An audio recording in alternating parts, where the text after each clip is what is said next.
have you ever noticed how all these people who say the gender binary is restrictive are the same fucking people who come up with 1,000 rules you have to follow? And have you ever noticed one of my other favourite things, these folks who say labelling people as a certain gender traps them into a role? These are the same guys who come up with 1,000 new genders to label people with. Like, instead of going, okay, I feel like I'm trapped into this, I need to care less, they've decided we need to provide an infinite number of options so that I can be trapped into a role that absolutely matches my personality. I've read a ton of special snowflake blogs and resources, and what I see happening is people thinking, okay, there's this super traditional manly man role, or super traditional feminine role. I don't match that, so I'm not a man, or I don't match that, so I'm not a woman, and society's trying to trap me into that role to make me like that. I need to escape. I need a new gender just for me. A gender that lets me be who I want to be. You know, like, these people can't be an effeminate man.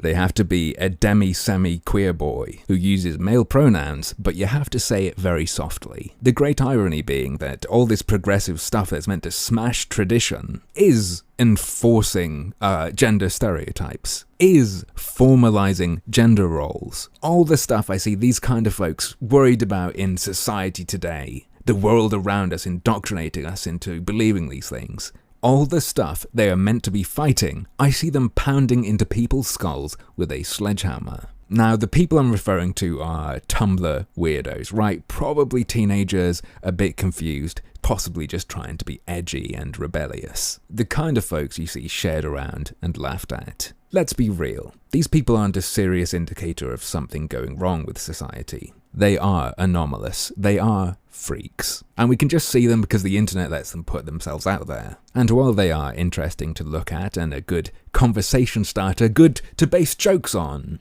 they aren't a clear sign of impending doom. But what would be? What would be a sign that containment has been breached?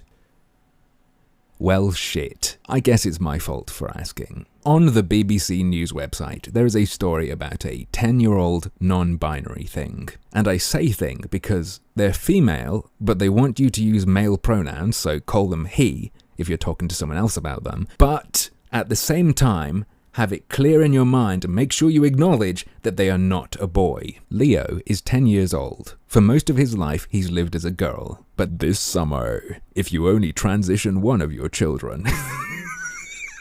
Sorry, let me read that again. This summer, he began to speak openly about this sense that this didn't feel quite right. With research help for, I'm sure they mean from his parents, which the attached audio interview on the website confirms means his mom looking things up on the internet, he's decided he is non-binary. In his case, both masculine and feminine, though for the moment he dresses as a boy and has taken a male name. This is Leo's story in his own words. Do you think if he changes his mind again, they'll update the article so as not to misgender? You know, go through and switch all the pronouns. There's an idea. If this stuff spreads, maybe there's some money in creating a program that you can use so that any posts you've made about someone on social media, it automatically changes the pronouns if they change their identity. Anyway, as I said, Leo says, I'm not a boy. I thought I was a boy because I'm not entirely a girl. We tried that for a bit and I thought, no, this is not right. Well now, that doesn't sound insane at all, or like this kid's been fed some crazy shit by their parents, does it? Then we did some research and we found the word is gender non-binary. And it really works, it's just me. Trouble dealing with gender dysphoria? Male pronouns giving you no relief. Try non-binary, it just works. Available from your nearest Tumblr blog. It reminds me of an infomercial, like they're selling me gender identity. This kid needs to consider a career in sales, though I get the feeling this kid's parents didn't need much convincing. Regarding parental acceptance, Leo said, Mum was completely on board, totally interested. What would your name be if you were a boy? You've always been more attracted to boys. Would you be a gay man or a straight man? Now, I know that some of you who watch this are trans, so I have a question for you. If you've come out to your parents, if you've told your parents that you're trans, when you told them, did they react by saying, yeah, but are you straight or gay? I'm just having a really hard time imagining that. It's not the first thing I'd imagine a mum going to. It's something I'd imagine one of these nutters on Tumblr being immediately concerned with. And from the interview I listened to, the mother doesn't sound like one of these nutters on Tumblr. She just sounds like someone who's really concerned about their kid. But it sounds like she's been influenced by some of these nutcases from the internet. Actually, you know what? Here's a little snippet from it. Let's see if you get the same thing from it that I did. Some people in the transgender community are quite interested in getting away from this he-she dichotomy. So we had a look into how we felt as a family about gender-neutral pronouns, which I know a lot of non-binary people prefer. So we tried Z for a few days. That was horrible. We've tried they, but that's a plural, which is kind of complicated. So Leo then went to a sports camp in the identity of a boy with male pronouns. On day 4, Leo came home and said, this doesn't feel right either. And we were feeling, have we rushed him into something? Is this... So we then went online and looked at what potentially was going on. And it's very common for non-binary individuals or gender fluid or gender non-conforming. These are all jargony words that are out there at this sort of age to just rebel against the gender they've been assigned at birth. It sounds to me like someone worried about their kid looking for answers. And this is how the nutty shit on the internet seeps into everyday life. And now we're gonna have kids who grow up with and around all this. And in a situation where any sort of criticism of any of this tends to be seen as bigotry or transphobia. Brilliant. I'm really looking forward to the future. Trans preteens treated by Dr. Tumblr. What could go wrong? So, any hormones being taken? Any physical changes going to be made? Apparently not, but Leo has been considering one thing. I really like the idea of having a beard. I really like the idea. You can put hair from your head into your chin, and it grows like a beard. People with girls' bodies use it. My friend's dad told me that it works. Maybe he made a mistake. If there was a way of doing that without getting hormone blockers and male hormones. But then again, people would say, look at that man's beard. I don't want people to associate me with one gender or another. But I know they will. I don't think there is any way of escaping that. And I think the kids are absolutely right about that. And as a layperson, I think what they probably need is therapy and help to deal with that, instead of some novelty.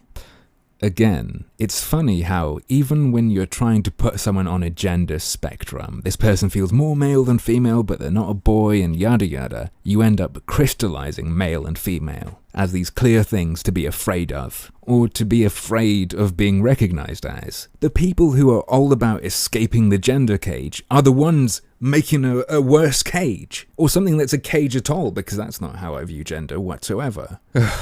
You know what? I just realised. I said I hope the kid's getting professional help. Maybe they are. The article doesn't say they are, though. But I just realised odds are professional help will agree with them, right? From what I've been hearing. And the article also says the kid's teacher talked to their class about this. We're fucked, aren't we? It's just done. In a couple generations, children are just going to be this swarm of inward-gazing, internet feminism-influenced, easily exploited garbage kin. It's very hard not to feel sorry for kids like this. It's very hard not to feel bad for the parents. I genuinely feel bad that these people are struggling. But the shift that's being pushed related to this, the way this is covered by, for example, BBC News, I'm more concerned about that than I am sad for these people. Because, like I said at the beginning, I look into all this stuff and I hear things like, oh, your deep feelings of gender identity. I don't have that. I'm not convinced that's really a thing. I think that might be a disorder on its own. And I'm imagining some confused kids who feel the same as I do, being told about gender identity and how it's so important and core to you, and they're just busy being themselves, but suddenly they've been told, you need to be really concerned about this. Are they going to think they're non-binary because they're a boy who doesn't have this deep feeling of being a man? Or because they're a girl who doesn't have a feminine soul, or whatever they want to call it? I think coming from authority, like from a teacher being told this is real, this is how things are, could fuck up a young kid. And I mean, let's say they've got something else wrong with them, and instead they end up clinging on to this, when actually they feel weird for some other reason. But maybe I'm just annoyed and worried because of this particular article because it tells us all these changes are being made for this kid. Everyone around them is being made to respect it. Their teacher is talking to the class and so on. And ultimately, the source for believing all this and believing in the right way to deal with or treat this is their parents doing research on the internet. Cool, great. No, fucking no. I hope that this story is inaccurate. Because, like I said, if this is just what's going to be normal now, what's happily spread by the BBC and, it's just how we do things now, we're fucked. But, as usual, that's just another one of my harmful opinions.